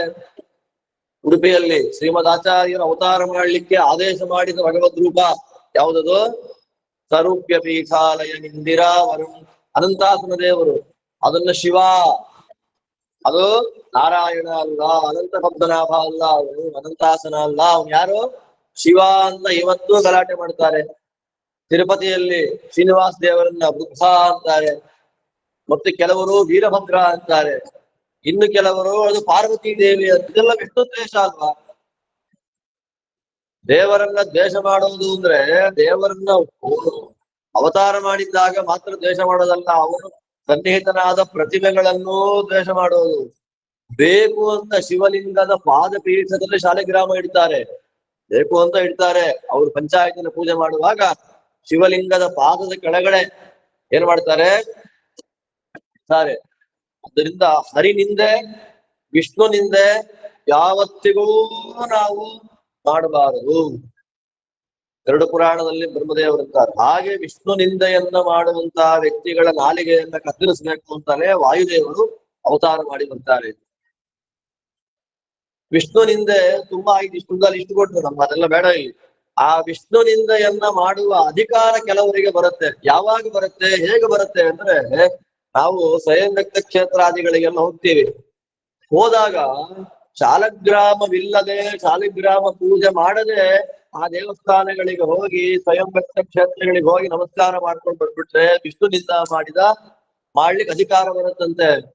ಶಿವ ದೇವಾಲಯಗಳಿಗೆ ಹೋಗ್ತೇವೆ, ಯಾವುದೋ ಪ್ರಾಚೀನ ಶಿವಾಲಯಗಳು ಇಲ್ಲೇ ಇದೆ ಹತ್ತಿರದಲ್ಲಿ, ಉದಾಹರಣೆಗೆ ಆ ಶಿವಾಲಯಕ್ಕೆ ಹೋಗುವಾಗ ಶಾಲಿಗ್ರಾಮಕ್ಕೆ ನಮಸ್ಕಾರ ಮಾಡದೆ ಶಿವನಿಗೆ ನಮಸ್ಕಾರ ಮಾಡಿಬಿಟ್ರೆ ಅಶ್ವತ್ಥ ಪ್ರದಕ್ಷಿಣೆಯನ್ನು ಮಾಡ್ತಾ ಇದ್ದೇವೆ. ಇಷ್ಟ ಪ್ರತಿಮೆ ಸುದರ್ಶನಾದಿಗಳಿಲ್ಲದೆ ಅಶ್ವತ್ಥಕ್ಕೆ ನಮಸ್ಕಾರ ಮಾಡಿದ್ರೆ ತುಳಸಿಗೆ ನಮಸ್ಕಾರ ಮಾಡ್ತಾ ಇದ್ದೇವೆ. ಕೃಷ್ಣ ಪ್ರತಿಮೆ ಇಡದ ತುಳಸಿ ಬೃಂದಾವನಕ್ಕೆ ನಮಸ್ಕಾರ ಮಾಡಿದ್ರೆ ಹರಿನಿಂದೆಯನ್ನು ಮಾಡ್ಲಿಕ್ಕೆ ಅವನಿಗೆ ಅರ್ಹತೆ ಯೋಗ್ಯತೆ ಬರುತ್ತೆ. ಸ್ವಯಂ ವ್ಯಕ್ತೇಶು ಲಿಂಗೇಶು ಅಶ್ವತ್ಥೆ ತುಳಸೀಶು ಚ ಶಾಲಗ್ರಾಮಂ ವಿಹಾಯೇವ ನಮನಮ್ಯೆ ಪ್ರಕುರ್ವತೆ ತೇ ಸರ್ವೇ ಹರಿನಿಂದಾಯಾಮ್ ಅಧಿಕಾರಿಣೇವ ಹಿ ಅಂತ ಗರುಡ ಪುರಾಣ ಬ್ರಹ್ಮಕಾಂಡದಲ್ಲಿ ಬ್ರಹ್ಮದೇವರು ಹೇಳುವಂತ ಮಾತು. ಆದ್ದರಿಂದ ಅಶ್ವತ್ಥಕ್ಕೆ ತುಳಸಿಗೆ ಸ್ವಯಂ ವ್ಯಕ್ತ ಕ್ಷೇತ್ರಗಳಲ್ಲಿ ಭಗವಂತನೇ ಇರೋದು. ಆದ್ರೆ ನಮಸ್ಕಾರ ಮಾಡ್ಬೇಕಾದ್ರೆ ಶಾಲಗ್ರಾಮ ರಹಿತವಾಗಿ ಶಾಲಗ್ರಾಮ ಪೂಜೆಯನ್ನು ನಾವು ಮಾಡದೆ ಡೈರೆಕ್ಟ್ ಆಗಿ ಗುಡಿಗೆ ಹೋಗಿ ದರ್ಶನ ಮಾಡ್ಕೊಂಡು ಆಮೇಲೆ ಸ್ನಾನ ಮಾಡ್ಕೊಂಡ್ಬಿಡೋಣ, ಪೂಜೆ ಮಾಡೋಣ ಅಂತೆಲ್ಲ ಮಾಡಬಾರ್ದು. ಮಾಡಿ ಬೆಟ್ಟಿಗೆ ಇಟ್ಟು ಅದಕ್ಕೆ ಧೂಳಿ ದರ್ಶನ ಅಂತ. ಇವಾಗ ಎಲ್ಲ ಧೂಳಿನೂ ಇಲ್ಲ, ದರ್ಶನನೂ ಇಲ್ಲ. ಗುಡಿ ಒಳಗೆ ಹೋಗಿ ಬೆಟ್ಟಿಗೆ ಇಟ್ಟು ನಮಸ್ಕಾರ ಮಾಡಿ ಆಮೇಲೆ ನಾವ್ ಎಲ್ಲಿ ಉಳ್ಕೊಂಡಿದ್ದೀವೋ ಅಲ್ಲಿ ಹೋಗಿ ಸ್ನಾನ ಎಲ್ಲ ಮಾಡಿ ನಿಧಾನವಾಗಿ ಪೂಜೆ ಬಂದು ದರ್ಶನಕ್ಕೆ ಹೋಗುವಂತ ಸಂಪ್ರದಾಯ ನಮ್ಮಲ್ಲಿತ್ತು. ಇವಾಗ ಊರು ತುಂಬಾ ಎಲ್ಲ ಟೂರಿಸ್ಟ್ಗಳೇ ಆಗೋಗಿ, ಯಾತ್ರಿಗಳು ಯಾರು ಇಲ್ಲ ಇವಾಗ. ಎಲ್ಲಾ ಕಡೆ ಟೂರಿಸ್ಟ್ಗಳೇ ಆಗೋಗಿದ್ದಾರೆ. ಆದ್ರಿಂದ ನಮ್ದೆಲ್ಲ ಧೂಳಿ ದರ್ಶನ ಪಾಪನಾಶನ ಅನ್ನೋದೆಲ್ಲ ಏನಿಲ್ಲ ಇವಾಗ. ಮೊದಲು ಕರೆಕ್ಟ್ ಆಗಿ ಊಟ ಮಾಡಿ ದರ್ಶನಕ್ಕೆ ಹೋದ್ರೆ ಸಾಕಾಗಿದೆ. ಆ ವ್ಯವಸ್ಥೆ ಶೂದ್ರ ಸ್ಪರ್ಶ, ನೀಚ ಸ್ಪರ್ಶ, ಋಷರ ಸ್ಪರ್ಶ ಇದೆಲ್ಲಾ ಮಾಡಿಕೊಂಡು ತೀರ್ಥಕ್ಷೇತ್ರಗಳಲ್ಲಿ ಭಗವದ್ ದರ್ಶನ ಮಾಡುವಂತಹ ಸ್ಥಿತಿ ಕಲಿಯುಗದಲ್ಲಿ ಬಂದ್ಬಿಟ್ಟಿದೆ. ನಾವೇನು ಮಾಡಕ್ಕಾಗಲ್ಲ. ನಾವು ಬ್ರಾಹ್ಮಣರು ಪ್ರತ್ಯೇಕ ಲೈನ್ ವ್ಯವಸ್ಥೆ ಮಾಡಿ ಅಂದ್ರೆ ನೀವು ಬರ್ಲೇಬೇಡಿ, ಮನೇಲಿ ಕೂತ್ಕೊಳ್ಳಿ. ಎಲ್ಲ ಕಾರಣಗಳಿಂದ ಹರಿನಿಂದೆ ಭಗವಂತನ ನಿಂದೆಯನ್ನ ಮಾಡಿದ್ರೆ ಆಯಸ್ಸು ಕ್ಷೀಣ ಆಗತ್ತೆ. ಇವನಿಗೆ ಅದೇ ಆಯ್ತು. ಕರ್ಕೊಂಡು ಹೋಗ್ತಾ ಇದ್ದಾನೆ, ಜರಾಸಂಧ ಒಂದು ಕಡೆಯಿಂದ ಯುದ್ಧ ಮಾಡ್ತಾನೆ. ಬಲರಾಮ ದೇವರೆಲ್ಲ ಬಂದು ಜರಾಸಂಧರನ್ನು ಹೊಡೆದು ಓಡಿಸ್ಬಿಟ್ಟು ರುಕ್ಮಿ ಕೃಷ್ಣದೇವರನ್ನ ಫಾಲೋ ಮಾಡ್ಕೊಂಡು ಬರ್ತಾ ಇದ್ದಾನೆ. ಫಾಲೋ ಮಾಡ್ಕೊಂಡು ಬರುವಾಗ ಹಿಡಿದೇ ಬಿಟ್ಟ 64 ಬಾಣ ಬಿಟ್ಟಂತೆ. ಕೃಷ್ಣ ನಗತಾ ಒಂದೇ ಬಾಣದಿಂದ ಕತ್ತರಿಸಿ ಹಾಕ್ಬಿಟ್ಟ. ಮನೆಗೆ ರುಕ್ಮಿಯನ್ನ ಇನ್ನೇನು ತಲೆ ಕತ್ತರಿಸ್ಬಿಡ್ಬೇಕು ಅಂದಾಗ ರುಕ್ಮಿಣಿ ಹೇಳ್ತಾಳೆ, ಸ್ವಾಮಿ ಏನೇ ಆಗ್ಲಿ ನಿಮ್ ಭಾವಮೈದಂದ್ರು ಬೇಡಿ, ಅವ್ರನ್ನೇನು ಮಾಡಬೇಡಿ ನಮ್ಮ ಅಣ್ಣ ಅಂದಾಗ ಪಂಚಚೂಡ ಅಂತ ಮಾಡಿಬಿಟ್ರು. ಅವನ ತಲೆ ಇದೆ ಅಲ್ಲ ಓಡಿಸಿ 5 ಜುಟ್ಟು ಮಾಡಿಬಿಟ್ನಂತ ಅವನಿಗೆ. ನೀನ್ ಚಿಕ್ಕ ಮಗು ನನ್ನ ಎದುರುಗಡೆ ಹೋಗು. ಅವನಿಗೆ ಅವಮಾನ ಆಗಿ ಭೋಜಕಟ ಅನ್ನುವಂತಹ ಊರನ್ನ ನಿರ್ಮಾಣ ಮಾಡಿಕೊಂಡು ಅಲ್ಲೇ ವಾಸ ಮಾಡ್ಕೊಂಡಿದ್ದ. ಈ ಕಡೆ ಕೃಷ್ಣದೇವರು ಎಲ್ಲ ಯಾದವರ ಬಲರಾಮ ದೇವರ ಜೊತೆಯಲ್ಲಿ ದ್ವಾರಾವತಿ ನಗರಕ್ಕೆ ಪ್ರವೇಶ ಮಾಡ್ತಾರೆ. ಅವತ್ತು ಸಾಯಂಕಾಲ ದ್ವಾರಾವತಿಗೆ ಬಂದು ನಾರದರಿಗೆ ನ್ಯೂಸ್ ಹೋಯಿತು. ಸನಕಾದಿಗಳನ್ನ, ಎಲ್ಲ ದೇವತೆಗಳನ್ನ, ಋಷಿಮುನಿಗಳನ್ನ, ಗಂಧರ್ವಾಪ್ಸರಸರು ಎಲ್ಲರನ್ನ ಕರ್ಕೊಂಡು ಬಂದರು. ಅವರೆಲ್ಲರೂ ಪ್ರಾರ್ಥನೆ ಮಾಡ್ತಾ ಇರುವ ಹಾಗೆ ಪರಮಾತ್ಮ ಒಳ್ಳೆಯ ಶುಭ ಮುಹೂರ್ತದಲ್ಲಿ ರುಕ್ಮಿಣೀ ದೇವಿಯ ಕರಕಮಲಗಳನ್ನು ತಾನು ಪಾಣಿಗ್ರಹಣವನ್ನು ಮಾಡಿಕೊಂಡಿದ್ದಾನೆ. ರುಕ್ಮಿಣಿ ಕಲ್ಯಾಣ ಮಹೋತ್ಸವ ವೈಭವದಿಂದ ಮೂಲಮಾಧವ ಎನ್ನುವಂತಹ ಕ್ಷೇತ್ರದಲ್ಲಿ ರುಕ್ಮಿಣಿ ಕಲ್ಯಾಣ ಅಂತ ಅನ್ನೋದು ನಡೆದಿದೆ. ಇವತ್ತಿಗೂ ಕೂಡ ಮೂಲಮಾಧವ ಕ್ಷೇತ್ರ ಇವಾಗಲೂ ನಾವು ದರ್ಶನ ಮಾಡಬಹುದು. ಧಾರಾವತಿಯ 40-50 ಕಿಲೋಮೀಟರ್ ದೂರದಲ್ಲಿ ಕೃಷ್ಣ ಮದುವೆ ಆದಂತಹ ಜಾಗ ಮೂಲಮಾಧವ. ಹೆಸರೇ ತುಂಬಾ ಚೆನ್ನಾಗಿದೆ. ಅಲ್ಲೇ ದ್ವಾರಕೆ ಹತ್ತಿರದಲ್ಲೇ ಬರುತ್ತೆ ಮೂಲಮಾಧವ ಕ್ಷೇತ್ರ. ಹಾಗೆ ಭಗವಂತ ಈ ಎಲ್ಲ ಗೋಪಿಕಾ ಸ್ತ್ರೀಯರ ಜೊತೆಯಲ್ಲಿ ರಾಸಕ್ರೀಡೆಯನ್ನು ಮಾಡಿದ ಅದು ಕುಂಜ ಇವತ್ತಿಗೂ ಇದೆ. ವೃಂದಾವನದಲ್ಲಿ ಕೃಷ್ಣ ಓಡಾಡಿದ ಮಣ್ಣು ಇವತ್ತಿಗೂ ಹಾಗೆ ಇದೆ. ಎಲ್ಲ ಫೆನ್ಸಿಂಗ್ ಹಾಕ್ಬಿಟ್ಟಿದ್ದಾರೆ. ನಾವು ಒಳಗೆ ಹೋಗಿ ಪ್ರದಕ್ಷಿಣೆ ಮಾಡ್ಕೊಂಡ್ ಬರ್ಬೇಕು. ಅದಕ್ಕೆ ಕೃಷ್ಣನ ಕಾಲದ ಮರಗಿಡಗಳನ್ನ ಇವತ್ತು ಹಾಗೆ ಉಳಿಸ್ಕೊಂಡಿದ್ದಾರೆ. ಅದನ್ನ ಕುಂಜ ಮಂದಿರ ಅಂತ ಅದನ್ನ ಕರೀತಾರೆ. ಅದನ್ನ ಹೇಗಿದೆಯೋ ಹಾಗೆ ಇವತ್ತಿಗೂ ಕೂಡ ಮೂಲಮಾಧವ ಕ್ಷೇತ್ರ ಇವತ್ತಿಗೂ ವಿರಾಜಮಾನವಾಗಿದೆ. ಪಂಚದ್ವಾರಕ ಯಾತ್ರೆಯನ್ನು ಮಾಡುವವರಿಗೆ ಇದೆಲ್ಲ ಗೊತ್ತಾಗುತ್ತೆ. ಕುಚೇಲನ ಮನೆ, ಆಮೇಲೆ ಜಾಂಬವಂತನ ಗುಹೆ, ಅದಾದ ನಂತರದಲ್ಲಿ ಇದು ಮೂಲಮಾಧವ, ಆಮೇಲೆ ಬೇಟ್ ದ್ವಾರಕ, ಶಂಖೋದ್ಧಾರ ತೀರ್ಥ, ಕೃಷ್ಣದೇವರ ಗುಡಿ, ಕೃಷ್ಣದೇವರ ಗುಡಿ ಅಲ್ಲ, ತ್ರಿವಿಕ್ರಮ ದೇವರ ಗುಡಿ ಆಕ್ಚುಯಲ್ ಆಗಿ. ಅದನ್ನೇ ಕೃಷ್ಣ ಅಭಿನ್ನ ಅಂತ ರುಕ್ಮಿಣೀ ದೇವಿಯ ಗುಡಿ ಎಲ್ಲ ದರ್ಶನ ಮಾಡಿಸ್ಕೊಂಡು ಕರ್ಕೊಂಡ್ ಬರ್ತಾರೆ. ಗೋಪಿಚಂದನ, ಚಕ್ರಾಂಕನ ಎರಡೂ ಸಿಗುವಂತಹ ಪವಿತ್ರವಾದಂತಹ ಕ್ಷೇತ್ರ ದ್ವಾರಾವತಿ ಕ್ಷೇತ್ರ. ಅಂತಹ ಕ್ಷೇತ್ರದಲ್ಲಿ ಭಗವಂತ ರುಕ್ಮಿಣೀ ದೇವಿಯನ್ನ ಕಲ್ಯಾಣ ಮಾಡಿಕೊಂಡು ವಿರಾಜಮಾನನಾಗಿದ್ದಾನೆ. ಅವಳಿಗೋಸ್ಕರವಾಗಿ ಒಂದು ಮನೆಯನ್ನ ಕಟ್ಟಿಸಿಕೊಟ್ಟ, ಅರಮನೆ. ರುಕ್ಮಿಣೀ ದೇವಿಗೋಸ್ಕರವಾಗಿ ಭಗವಂತ ನಿರ್ಮಾಣ ಮಾಡಿಕೊಟ್ಟ ಮನೆಗೆ ಪ್ರವರ ಅಂತ ಹೆಸರು. ಜಾಂಬವತಿಯೊಳಗೆ ಸತ್ಯಭಾಮಾದೇವಿಗೆ ನಿರ್ಮಾಣ ಮಾಡಿಕೊಟ್ಟ ಮನೆಗೆ ಭೋಗವಂತ ಅಂತ ಹೆಸರು. ಜಾಂಬವತಿ ದೇವಿಗೆ ನಿರ್ಮಾಣ ಮಾಡಿಕೊಟ್ಟ ಮನೆ ಹೆಸರು ತ್ರಿಕೂಟ ಅಂತ ಹೇಳ್ತಾರೆ. 25 ಮನೆಗಳನ್ನ ನಿರ್ಮಾಣ ಮಾಡಿಕೊಟ್ಟ. 25 ಮನೆ ಮಾತ್ರ, 16,108 ಮನೆಗಳನ್ನು ಕಟ್ಟುಕೊಟ್ಟ ಅಷ್ಟೋ ಜನಗಳಿಗೆ. ಈಗ ಭಗವಂತ ರುಕ್ಮಿಣೀ ದೇವಿಯನ್ನ ಮದುವೆ ಮಾಡಿಕೊಂಡ. ಅವಳಲ್ಲಿ ಪ್ರದ್ಯುಮ್ನ, ಚಾರುದೇಶ್ನ ಮೊದಲಾಗಿರ್ತಕ್ಕ 10 ಗಂಡು ಮಕ್ಕಳು, ಚಾರುಮತಿ ಎನ್ನುವಂತಹ ಹೆಣ್ಣು ಮಗಳು ಆಗಿದ್ದಾರೆ. ಅದರಲ್ಲಿ ಪ್ರದ್ಯುಮ್ನ ಹುಟ್ಟಬೇಕು ಅಂದ್ರೆ ರುದ್ರದೇವರ ತಪಸ್ಸು ಮಾಡಿದ ಉಲ್ಲೇಖ ನೆಕ್ಸ್ಟ್ ಬರುತ್ತೆ. ಅದನ್ನ ನಾಳೆ ಬೆಳಗ್ಗೆ ಅದನ್ನ ನೋಡೋಣ ಆಗುತ್ತೆ. ಇಲ್ಲಿ ಆ ಚಾರುದೇಶ್ನ ಯಾರು ಅಂದ್ರೆ ಚಾರುದೇಶ್ನೋ ವಿನಾಯಕ ಅಂತ ತಿಳಿಸಿಕೊಡ್ತಾರೆ. ಭಗವಂತ ಅವತಾರ ಮಾಡಿ ಬಂದಾಗ ಎಲ್ಲಾ ದೇವತೆಗಳಿಗೂ ಒಂದು ಸಲವಾದ್ರೂ ನಾವು ದೇವರ ಮಕ್ಕಳ ಹುಟ್ಟಬೇಕು ಅಂತ ಆಸೆ.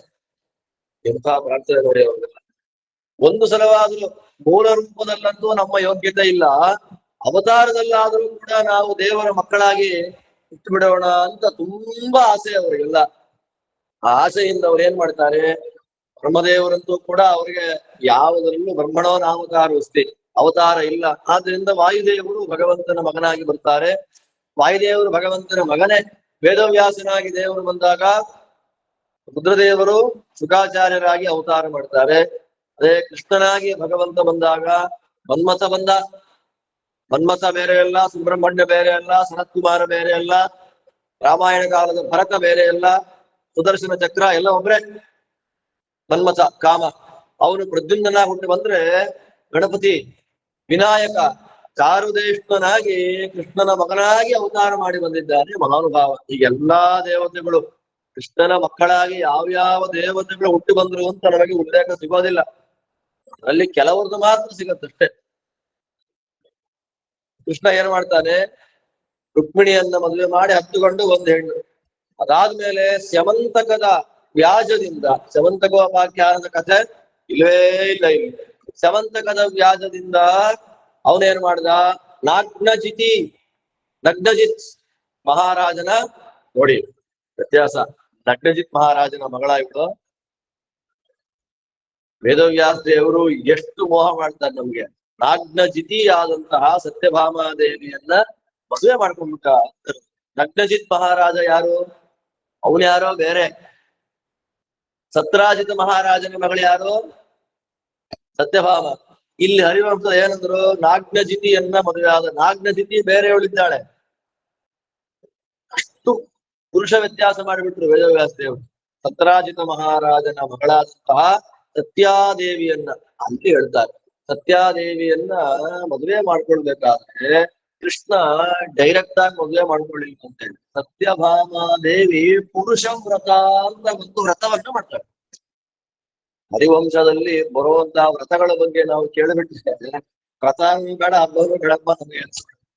ಹರಿವಂಶದಲ್ಲಿ ಪೂರ್ಣವಾಗಿ ನಾವಿನ್ನು ಕೃಷ್ಣ ಕಥೆಯಲ್ಲಿ ಇದ್ದೇವೆ. ಶೇಷಧರ್ಮ ಪರ್ವದಲ್ಲಿ ವ್ರತ ವ್ರತ ವ್ರತ ವ್ರತ ವ್ರತ, ಪೂಜೆ, ಉಪವಾಸ, ಇಂಥ ಸ್ವೀಟ್ ಮಾಡಿ, ಈ ನದಿಗೆ ಹೋದ್ರ ದಾನ ಕೊಡ್ರಿ, ಈ ಸ್ವೀಟ್ ಮಾಡ್ರಿ, ತಿಂದ್ರಿ, ಸಾಲಿಗ್ರಾಮ ದಾನ ಮಾಡ್ರಿ, ಬರೇ ವ್ರತ ವ್ರತ ವ್ರತ. ಸತ್ಯಭಾಮಾದೇವಿ ಮಾಡಿದ ವ್ರತ ಯಾವುದು, ಸ್ತ್ರೀ ಪುರುಷ ವ್ರತ. ಪುರುಷ ಸೂಕ್ತ ಪ್ರತಿಪಾದ್ಯನಾಗಿರ್ತಕ್ಕ ನಾರಾಯಣನನ್ನ ಚಿತ್ರದಲ್ಲಿ ಬರೆಯೋದಂತೆ. ಇವತ್ತಿಗೂ ಕೂಡ ನಕ್ಷತ್ರ ಪುರುಷ ವ್ರತ ಅಂತ ಹರಿವಂಶದಲ್ಲೇ ಬರುತ್ತೆ. ನಕ್ಷತ್ರ ಪುರುಷ ಅಂತಂದ್ರೆ ಅಶ್ವಿನಿ ನಕ್ಷತ್ರದಿಂದ ಸ್ಟಾರ್ಟ್ ಮಾಡ್ಕೊಂಡು ರೇವತಿ ನಕ್ಷತ್ರ ತನಕ ನಕ್ಷತ್ರ ಹೆಸರೆಲ್ಲ ಬರೀಬೇಕು. ಆ ನಕ್ಷತ್ರದ ರೂಪದಲ್ಲಿ ದೇವರ ಚಿತ್ರ ನಿರ್ಮಾಣ ಮಾಡಬೇಕು. ಹಾಗೆ ಹಳೆ ಪಟ ಬಂತು, ವಾಯುಸ್ತುತಿಯಲ್ಲಿ ಹನುಮಂತ ದೇವರ ಪ್ರತಿಮೆ ಎಲ್ಲ ಬರೆದಿತ್ತು, ಹರಿಕಥಾಮೃತ ನರಸಿಂಹ ಪ್ರತಿಮೆ ಎಲ್ಲ ಹಾಗೆಲ್ಲ ಫೋಟೋ ಕೊಟ್ಟಿದ್ರಲ್ಲ. ಆ ರೀತಿ ನಕ್ಷತ್ರ ಪುರುಷ ವ್ರತ ಅಂತ ನಕ್ಷತ್ರದಲ್ಲಿ ನಾರಾಯಣನನ್ನ ಪರಿಕಲ್ಪನೆ ಮಾಡ್ಕೊಳ್ಳೋದು. ಪರಿಕಲ್ಪನೆ ಮಾಡಿಕೊಂಡು ನಮ್ಮದು ಯಾವ ನಕ್ಷತ್ರ ಇದೆ ಅಂತ ಪುರೋಹಿತರನ್ನು ಕೇಳಿಕೊಂಡು ಆ ನಕ್ಷತ್ರ ಯಾವ ಭಗವಂತನ ಅಂಗದಲ್ಲಿ ಬರುತ್ತೆ ಅಂತ ನೋಡ್ಕೊಂಡು ಆ ಅಂಗಕ್ಕೆ ಗಂಧ ಪುಷ್ಪ ಇತ್ಯಾದಿಗಳಿಂದ ಪೂಜೆ ಮಾಡೋದು ಒಂದು ವ್ರತ. ನಕ್ಷತ್ರ ಪುರುಷ ವ್ರತ ಅಂತ ಹರಿವಂಶದಲ್ಲಿ ಹೇಳ್ತಾರೆ. ಅದಿತಿ ದೇವಿ ನರಕಾಸುರ ತಗೊಂಡು ಹೋಗಿದ್ದ ಅವಳ ಕುಂಡಲವನ್ನ ವಾಪಸ್ ತಗೊಂಬ ಅಂತ ನಾರಾಯಣನನ್ನ ಪ್ರಾರ್ಥನೆ ಮಾಡ್ತಾ ನಕ್ಷತ್ರ ಪುರುಷ ವ್ರತವನ್ನ ಮಾಡಿದ್ದು ಅಂತ ಹರಿವಂಶ. ನೆಕ್ಸ್ಟ್ ಡೇ ಬರೋ ಕಥೆ ನಾನು ಈಗ ಹೇಳ್ಬಿಟ್ಟೆ ಅಷ್ಟೇ. ನಕ್ಷತ್ರ ಪುರುಷ ವ್ರತ ಮಾಡಿ ಅಶ್ವಿನಿ ಭರಣಿ ಕೃತ್ತಿಕಾ ರೋಹಿಣಿ ಮೃಗಶಿರ ಆರ್ದ್ರ ಕಿವಿ ಕುಂಡಲ, ಆ ಮೃಗಶಿರ ಮತ್ತು ಆರ್ದ್ರ ಯಾವುದೋ ನಕ್ಷತ್ರ, ಆ ನಕ್ಷತ್ರ ದೇವತೆಗಳನ್ನ ಪೂಜೆ ಮಾಡಿ ನನ್ನ ಕುಂಡಲ ವಾಪಸ್ ಬರ್ಲಿ ಅಂತ ಪ್ರಾರ್ಥನೆ ಮಾಡಿದ್ವಿ. ಅದಕ್ಕೆ ಭಗವಂತ ಆದಿತ್ಯ ಕುಂಡಲ ವಾಪಸ್ ತಂದ್ಕೊಟ್ಟ ಅಂತ ಹರಿವಂಶದಲ್ಲಿ ಹೇಳ್ತಾರೆ. ಹಾಗೆ ಸತ್ಯಭಾಮಾದೇವಿ ಶ್ರೀ ಪುರುಷ ವ್ರತ, ಆ ಪುರುಷ ವ್ರತ ಹೇಗೆ ಮಾಡೋದು ಅಂತ ಜನಮೇಜಯ ಮಹಾರಾಜರು ಪ್ರಾರ್ಥನೆ ಮಾಡಿದ್ದಕ್ಕೆ ಅದನ್ನು ಹೇಳ್ತಾರೆ. ಚಿತ್ರದಲ್ಲಿ ಲೇಖ್ಯ ರೇಪ್ಯ, ಲೇಖ್ಯ ಅಂದ್ರೆ ರಂಗೋಲಿ, ಲೇಪ್ಯ ಅಂದ್ರೆ ಪೇಂಟಿಂಗ್. ಆ ಎರಡರಲ್ಲಿ ಯಾವುದರಲ್ಲಾದ್ರೂ ಕೂಡ ನಾವು ಭಗವಂತನ ಚಿತ್ರವನ್ನ ಬರೀಬೇಕಂತ. ಅದು 16 ಅಂಗುಲಗಳಷ್ಟು ಉದ್ದ ಇರಬೇಕು ಆ ಭಗವಂತನ ಚಿತ್ರ. 16 ಅಂಗುಲಗಳಲ್ಲಿ ಆ ಚಿತ್ರವನ್ನ ರಂಗವಲ್ಲಿಯಲ್ಲಿ ನಾನಾ ಬಣ್ಣಗಳಿಂದ, ಬಿಳಿ ಬಣ್ಣ, ಹಸಿರು ಬಣ್ಣ, ಕೆಂಪು ಬಣ್ಣ ಮತ್ತು ಹಳದಿ ಬಣ್ಣ, 4 ಬಣ್ಣದ ರಂಗವಲ್ಲಿಗಳಿಂದ ಭಗವಂತನ ಚಿತ್ರ ನಿರ್ಮಾಣ ಮಾಡಿ ವಿರಾಟ್ ರೂಪ. ಅದಕ್ಕೆ ಪುರುಷ ಸೂಕ್ತದ ಒಂದೊಂದು ಮಂತ್ರಗಳಿಂದ ಎಲ್ಲ ಅಂಗಗಳಿಗೆ ಕೆಂಪು ಬಣ್ಣದ ಅಕ್ಷತೆಗಳಿಂದ ಪೂಜೆ ಮಾಡಬೇಕು. ಕೆಂಪು ವಸ್ತ್ರ, ಮಾಲೆ, ಕೆಂಪು ಗಂಧ, ಕೆಂಪು ಮಾಲೆ, ಕೆಂಪು ಹೂವ, ಇದರಿಂದೆಲ್ಲ ಪೂಜೆ ಮಾಡಬೇಕು. ಗುಡೌದನ ಅಂದ್ರೆ ಬೆಲ್ಲದ ಅನ್ನ, ಅದನ್ನ ನೈವೇದ್ಯ ಮಾಡಬೇಕು. ನೈವೇದ್ಯ ಮಾಡಿ 16 ದಿನಗಳ ವ್ರತ ಇದೆ. ಅದರಲ್ಲಿ ಪ್ರತಿನಿತ್ಯ ಸುವರ್ಣ ಪುರುಷ ದಾನ ಅಂತ ಮಾಡಬೇಕು. ಭಗವಂತನ ಒಂದು 2-3 ಅಂಗುಲದ ಸುವರ್ಣ ಪ್ರತಿಮೆಯ ನಿರ್ಮಾಣ ಮಾಡಿ ದಾನ ಮಾಡಬೇಕು. ಅಶಕ್ತೇತು, ಶಕ್ತಿ ಇಲ್ಲ ಅಂತಂದ್ರೆ ಚಿತ್ರಪಟದಲ್ಲಿ ಆ ಪುರುಷ ಪ್ರತಿಮೆ ಬರೆಸಿ ಅದನ್ನ ಪೂಜೆ ಮಾಡಿ ವಿಸರ್ಜನೆ ಮಾಡಿ ಬ್ರಾಹ್ಮಣರಿಗೆ ಅದನ್ನ ದಾನ ಮಾಡ್ಬೇಕು. ಈ ತರ 16 ದಿನಗಳಲ್ಲಿ ಪುರುಷ ವ್ರತವನ್ನು ಮಾಡಿದ್ರೆ ಒಳ್ಳೆ ಗಂಟು ಬರುತ್ತೆ, ಆ ಹುಡುಗಿಗೆ ಒಳ್ಳೆಯ ವರ ಅನ್ನೋದು ಬರ್ತಾನೆ ಅಂತ ಇಲ್ಲಿ ಶಾಸ್ತ್ರ. ಆ ಶ್ರೀ ಪುರುಷ ವ್ರತವನ್ನ ಯಾರು ಮಾಡ್ತಾಳೆ? ಸತ್ಯಭಾಮೆಗೆ ಶ್ರೀ ಪುರುಷ ವ್ರತ ಮಾಡ್ಬೇಕಾಗಿಲ್ಲ. ಸತ್ಯಭಾಮಾದೇವಿ ಅವತಾರ ಮಾಡಿದ್ದೇ ಮದುವೆ ಆಗ್ಬೇಕು, ಪೂಜೆ ಇರಿ. ಆದ್ರೂ ಕೂಡ ಲೋಕಕ್ಕೆ ತೋರಿಸಿಕೊಡ್ತಾಳೆ ಮಹಾತಾಯಿ. ಆ ಶ್ರೀ ಪುರುಷ ವ್ರತವನ್ನ ಮಾಡಿದ ಫಲದಿಂದ 17ನೇ ದಿವಸಕ್ಕೆ ಸರಿಯಾಗಿ ಭಗವಂತ ಅವಳನ್ನ ವಿವಾಹವನ್ನು ಮಾಡ್ಕೊಂಡಿದ್ದ ಸತ್ಯಭಾಮಾದೇವಿ. ಅದಾದ್ಮೇಲೆ ಮಣಿವ್ಯಾಜದಿಂದ ಅಗ್ನಿಯ ಮಗಳಾಗಿದ್ದಂತಹ ಹುಡುಗಿಯನ್ನ, ಅಗ್ನಿಯ ಮಗಳವಳು, ಆ ಅಗ್ನಿಯ ಮಗಳು ತಿರುಪತಿಯ ಶ್ರೀನಿವಾಸ ದೇವರ ಅನುಗ್ರಹದಿಂದ ಜಾಂಬವಂತನ ಮಗಳ ಹುಟ್ಟಿದ್ಲು. ಗರುಡ ಪುರಾಣದಲ್ಲಿ ಬರುತ್ತೆ. ಆ ಜಾಂಬವತಿ ದೇವಿಯನ್ನ ಭಗವಂತ 3ನೇ ಪತ್ನಿಯನ್ನಾಗಿ ಸ್ವೀಕಾರ ಮಾಡಿಕೊಂಡಿದ್ದಾನೆ. ನೀಲ, ಮಿತ್ರವಿಂದ, ಭದ್ರ, ಕಾಳಿ, ಲಕ್ಷಣ, ಜಾಂಬವತಿ 6 ಪತ್ನಿಯರು. ಸತ್ಯಭಾಮ, ರುಕ್ಮಿಣಿ, ಹೀಗೆ ಷೋಡಶಸ್ತ್ರೀ ಸಹಸ್ರೇಶನಾಗಿ, ಅಂದ್ರೆ ಮೊದಲು ಷಡ್ಮಹಿಷಿಯರ ಮತ್ತು 2 ಸೇರಿ ಅಷ್ಟಮಹಾಮಹಿಷಿಯರ ವಲ್ಲಭನಾಗಿ ಭಗವಂತ ದ್ವಾರಾವತಿಯಲ್ಲಿ ವಿರಾಜಮಾನನಾದ. ರುಕ್ಮಿಣೀ ದೇವಿಯ ಕಲ್ಯಾಣವನ್ನು ಮಾತ್ರ ಹೇಳಿದ್ರು, ಸತ್ಯಭಾಮಾದೇವಿಯನ್ನು ಯಾರು ಹೇಳಿಲ್ಲ, ಯಾರ ವಿವಾಹದ ಬಗ್ಗೆ ಉಲ್ಲೇಖ ಮಾಡಿಲ್ಲ. ಇಷ್ಟೆಲ್ಲ ಆಗುವಾಗ ಭೂದೇವಿಯ ಮಗ ಒಬ್ಬ ಇದ್ದ, ನರಕ ಅಂತ ಆ ದೈತ್ಯರ ಹೆಸರು. ಆ ನರಕನ ವ್ಯಾಪಾರ ಏನು, ನರಕಾಸುರ ಮಾಡುವಂತ ಕೆಲಸ ಏನು ಅಂದ್ರೆ ಎಲ್ಲ ದಿಕ್ಪಾಲಕರ ಮನೆಗೆ ಹೋಗಿ ಯುದ್ಧ ಮಾಡಿ ಅವ್ರ ಮನೆಯಲ್ಲಿ ಏನೇನು ಮೇನ್ ಐಟಮ್ಸ್ ಇದೆ ಅದು ತಗೊಂಡ್ ಬಂದ್ಬಿಡ್ತಾರೆ. ವರ್ಣದೇವರ ಮನೆಗೆ ಹೋದ್ರೆ ಅಮೃತವನ್ನ ಸುರಿಸುವಂತಹ ಛತ್ರಿ, ಇನ್ಯಾರ್ದೋ ಮನೆಗೆ ಹೋದ್ರೆ ಪಾಶ ದಂಡ ಎಲ್ಲ ಅಪಹಾರ ಮಾಡ್ಕೊಂಡು ತಂದ್ಬಿಡ್ತಾ ಇದ್ದ. ಸ್ವರ್ಗಕ್ಕೆ ಹೋದ, ಅದಿತಿ ದೇವಿಯ ಕುಂಡಲವನ್ನೇ ಕಿತ್ಕೊಂಡ್ ಬಂದ್ಬಿಟ್ಟ.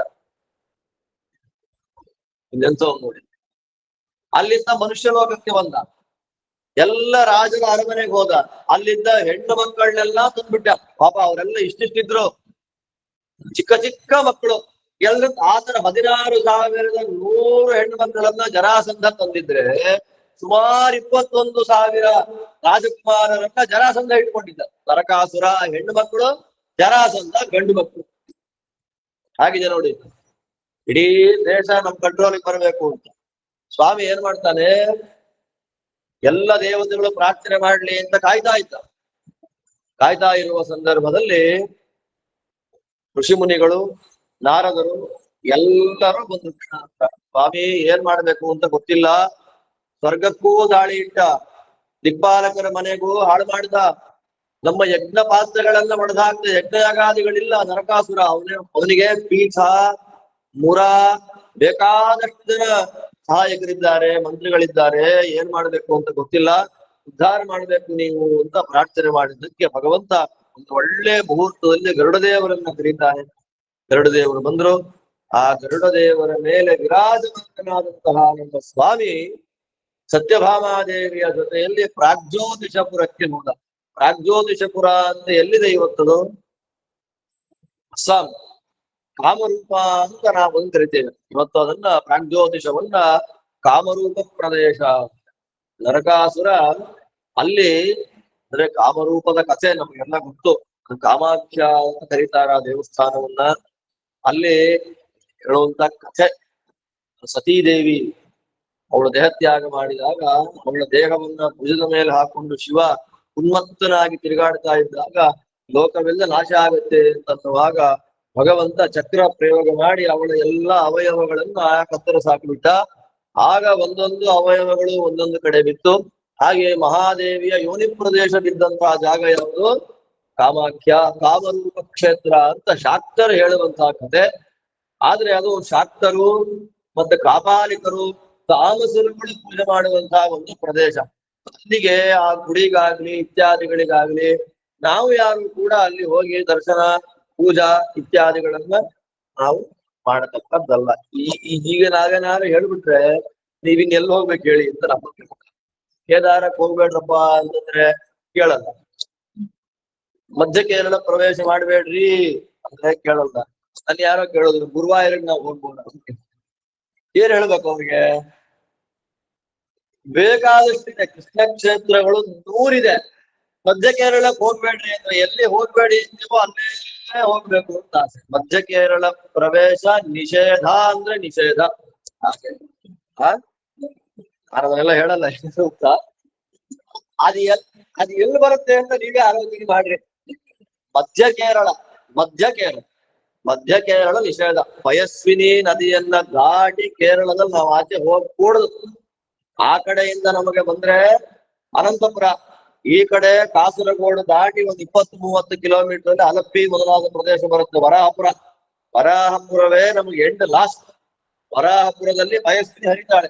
ವರಾಹಪುರ ದಾಟಿ ಆಚೆ ಹೋಗಾಗೆ ಇದೆ. ತ್ರಿಶೂರು ಮೊದಲಾದ ಪ್ರದೇಶಗಳೇನಿದೆ ಎಲ್ಲ ನಾವು ಪ್ರವೇಶ ಮಾಡೋ ಹಾಗೆ ಇಲ್ಲ. ಆಕ್ಚುಯಲ್ ಆಗಿ ಹಾಗೆ ಇರುವಂತಹ ಒಂದು ಪ್ರದೇಶ ಯಾವುದು? ಕಾಮರೂಪ ಅಂದ್ರೆ ಕಾಮಾಖ್ಯ ಇವನಿದ್ದ ಜಾಗ ಅದು. ಅಲ್ಲಿ ರುದ್ರದೇವರ ಆರಾಧನೆಯೂ ಇಲ್ಲವಂತೆ. ನರಕಾಸುರ ಕಾಮರೂಪಿಣಿಯನ್ನ ಅತ್ಯಂತ ಭಕ್ತಿ ಶ್ರದ್ಧೆಯಿಂದ ಪೂಜೆ ಮಾಡ್ತಾ ಇದ್ದ. ನರಕಾಸುರ ಪೂಜೆ ಮಾಡಿದ ಗುಡಿ ಅದು ಇವತ್ತು ಇದೆ ನೋಡಿ ಅಲ್ಲಿ. ಅಲ್ಲಿ ಹೋಗ್ಬೇಡ್ರಪ್ಪ ಅಲ್ಲಿಗೆಲ್ಲ ಅಂತಂದ್ರೆ ನಾವು ಕೇಳಲ್ಲ. ಸುಮ್ಮನೆ ನೋಡ್ಕೊಂಡ್ ಬರಕಾದ್ರೂ ಹೋಗ್ತೀವಿ. ಕೇದಾರದಲ್ಲಿ ಬದ್ರಿಗಿಂತ ಸೀನ್ರಿ ಚೆನ್ನಾಗಿದೆ ಅಂತ ನಾವು ಹೋಗ್ತೀವಿ. ಆಚಾರ್ಯ ನೇದೃಶಂ ಚಲಮಲಂ ಚಮಲ ಗಿರಂ ಅಂತ ಆಚಾರ್ಯರು ಸ್ಪಷ್ಟವಾಗಿ ಹೇಳಿದ್ದಾರೆ. ಬದರಿಗಿಂತ ಉತ್ತಮ ಕ್ಷೇತ್ರ ಇಲ್ಲವೇ ಇಲ್ಲ. ನಾವು ಕೇದಾರಕ್ಕೆ ಹೋದ್ರೆ ಏನ್ ತಪ್ಪಾಚಾರ್ಯ? ಊಟ ಗೀಟ ಮಾಡಲ್ಲ ಅಲ್ಲಿ, ಬೇಟ ಏನು ಮಾಡಕ್ಕಾಗಲ್ಲ, ನಮ್ಗೆ ಮಾತಾಡಕ್ಕಾಗಲ್ಲ. ಹಾಗೆ ಕಾಮರೂಪ ಕ್ಷೇತ್ರ ಅಲ್ಲಿ ಪ್ರಾಗ್ಜ್ಯೋತಿಷ ನಗರ. ಕೃಷ್ಣ ಸತ್ಯಭಾಮ ಜೊತೆಯಲ್ಲಿ ಬಂದು ಅವನ ಎಲ್ಲ ಪಟ್ಟಣವನ್ನು ನಾಶ ಮಾಡ್ತಾನೆ. ಅಲ್ಲಿ ಮುರ ಅಂತ ಒಬ್ಬ ಇದ್ದ. ಆ ಮುರನ ಸ್ಪೆಷಾಲಿಟಿ ಏನು ಅಂತಂದ್ರೆ ಪಾಶ ಹಾಕುವಂಥದ್ದು ಮುರನ ಸ್ಪೆಷಾಲಿಟಿ. ಅದನ್ನ ಮುರಪಾಶ ಅಂತ ಕರೀತಾರೆ. ಆ ಎಲ್ಲ ಮುರಪಾಶಗಳನ್ನು ಸರ್ವೋತ್ತಮನಾಗಿರ್ತಕ್ಕಂಥ ಕೃಷ್ಣ ನಾಶ ಮಾಡಿದ. ಪೀಠ ಅಂತ ಒಬ್ಬ ದೈತ್ಯ, ಅವನ ಮಂತ್ರಿ ಪೀಠನನ್ನೂ ಸಂಹಾರ ಮಾಡಿದ.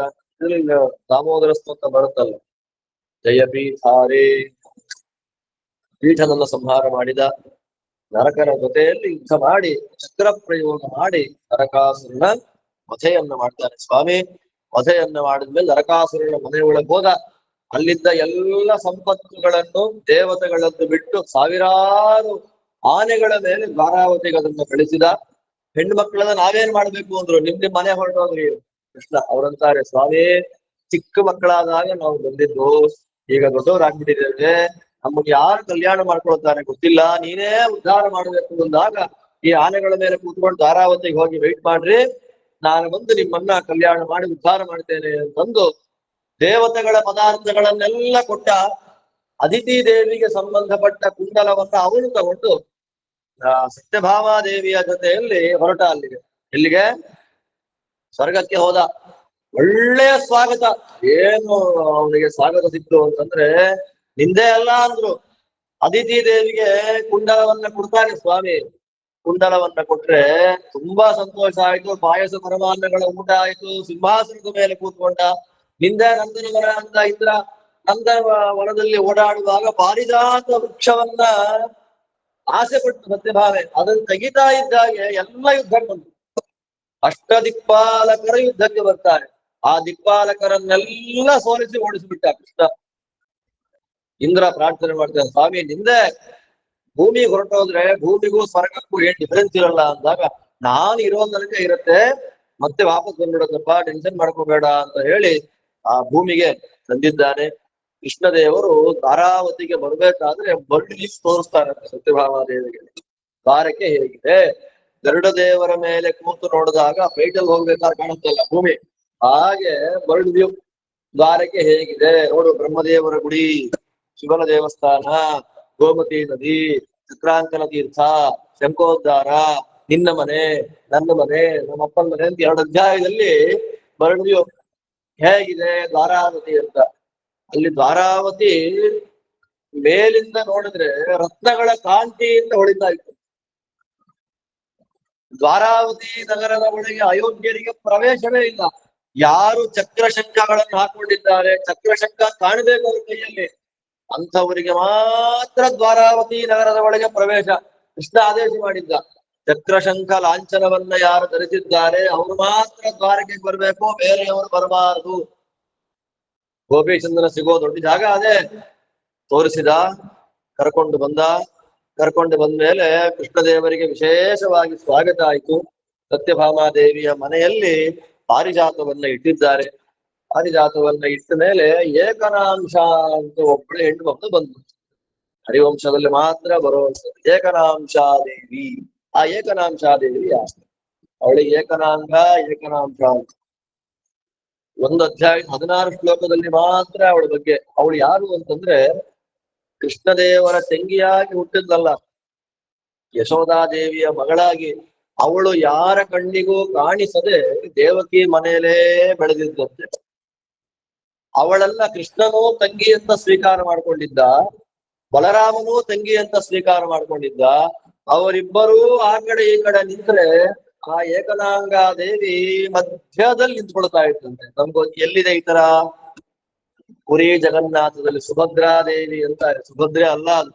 ಈ ವಂಶ ಹೇಳುವ ಈ ಕಥೆ ಪ್ರಕಾರ ಏಕನಾಂಶ ಅಥವಾ ಏಕನಾಂಗಾದೇವಿ. ಅಲ್ಲಿ ಹೋದ್ರೆ ಏಕನಾಂಶಾದೇವಿ ಅಂತಾನೆ ಕರೀತಾರೆ. ಅವರು ಸುಭದ್ರೆಯನ್ನೇ ಏಕನಾಂಶ ಅಂತ ಕರೆದು ಬಿಡ್ತಾರೆ.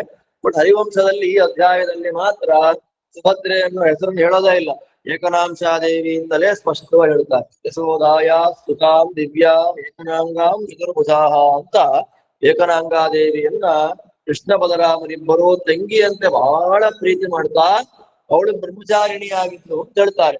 ಆದ್ದರಿಂದ ಅವಳಲ್ಲಿ ಪುರಿ ಜಗನ್ನಾಥ ಕ್ಷೇತ್ರದಲ್ಲಿ ಅವಳೇ ವಿರಾಜಮಾನರಾಗಿದ್ದಾಳೆ ಅಂತ ಇಲ್ಲಿ ನೋಡಿದಾಗ ನಮ್ಗೆ ಹಾಗನ್ಸುತ್ತೆ. ಅಲ್ಲಿ ಚರಿತ್ರೆಯಲ್ಲೂ ಕೂಡ ಏಕನಾಂಶ ಅಂತಲೇ ಕರೀತಾರೆ. ಕೆಲವರು ಸುಭದ್ರೆ ಇಲ್ಲ, ಸುಭದ್ರೆ ಮದುವೆ ಆಗಿದ್ದಾಳೆ. ಸುಭದ್ರೆ ಯಾರು? ತ್ರಿಜಟ ರಾಮದೇವರ ಸೀತಾದೇವಿಯ ಸೇವೆಯನ್ನ ಭಕ್ತಿಯಿಂದ ಮಾಡಿದ್ದಕ್ಕೆ ಅವಳು ಇಲ್ಲಿ ಕೃಷ್ಣನ್ ತಂಗಿಯಾಗಿ ಬಂದು ಅರ್ಜುನನ ಅಂಗಸ್ಪರ್ಶ ಆಯ್ತು ಅವಳಿಗೆ. ಅವಳ ಮನೆತನದಲ್ಲಿ ಬಂದ ಹುಡುಗನೇ ಉದ್ಧಾರ ಆದ. ಭಾಗವತ ಅವಳ ಮೊಮ್ಮಗನಿಂದಲೇ ಬಂದಿದ್ದು. ಬಹಳ ವೈಭವ ಅದು. ಅಭಿಮನ್ಯುವಿನ ಮಗ ಪರೀಕ್ಷಿತ. ಆದ್ರಿಂದ ಪಾಂಡವರ ಸಂತಾನದಲ್ಲೇ ಉಳಿದದ್ದು ಯಾರು? ಸುಭದ್ರೆಯ ಮನೆತನವೇ ಉಳಿದಿತ್ತು. ಕಾರಣ ಯಾಕೆ ಅಂದ್ರೆ ಸೀತಾದೇವಿಯ ಸನ್ನಿಧಾನ ಪಾತ್ರವಾದಂತಹ ಸೀತಾ ಪ್ರತಿಕೃತಿಗೆ ಭಕ್ತಿಯಿಂದ ಸೇವೆ ಮಾಡಿದ್ದವಳು. ಸೇವೆಯನ್ನು ಮಾಡಿದ್ದಕ್ಕೆ ಭಾಗವತ ಕೇಳುವ, ಮಹಾಭಾರತ ಕೇಳುವ ಒಳ್ಳೆ ಸಂತಾನ ಬಂದವಳಿಗೆ. ಆದ್ರಿಂದ ಏಕನಾಂಶಾದೇವಿಯ ಚರಿತ್ರೆ ಹೇಳ್ತಾರೆ. ಕೃಷ್ಣ ಬಲರಾಮರಿಬ್ಬರು ಕೂಡ ಎಲ್ಲರಿಗೂ ಅತ್ಯಂತ ಶ್ರೇಷ್ಠವಾದ ಸಕಲ ಸಾತ್ವಿಕ ಸಂಪತ್ತುಗಳನ್ನೆಲ್ಲ ಕೊಡ್ತಾ ದ್ವಾರಾವತಿ ನಗರದಲ್ಲಿ ವಿರಾಜಮಾನರಾಗಿದ್ದಾರೆ. ಇಂದ ಮುಂದೆ ಪ್ರದ್ಯುಮ್ನನ ಅವತಾರ ಆಗಬೇಕು. ಪ್ರದ್ಯುಮ್ನನ ಅವತಾರಕ್ಕೆ ಪೂರ್ವಭಾವಿಯಾಗಿ ಎಲ್ಲಿ ಹೋದ? ಕೃಷ್ಣ ಕೈಲಾಸಕ್ಕೆ ಹೋದ. ಅಲ್ಲಿ ಹೋದ ವಿಸ್ತಾರವಾದ ಕಥೆ ತುಂಬಾ ಚೆನ್ನಾಗಿದೆ. ಆ ಎಲ್ಲ ಕಥೆಯನ್ನು ಮತ್ತೆ ನಾಳೆ ಅನುಷ್ಠಾನ ಮಾಡೋಣ ಅಂತ ಹೇಳ್ತಾ ಶ್ರೀಕೃಷ್ಣ.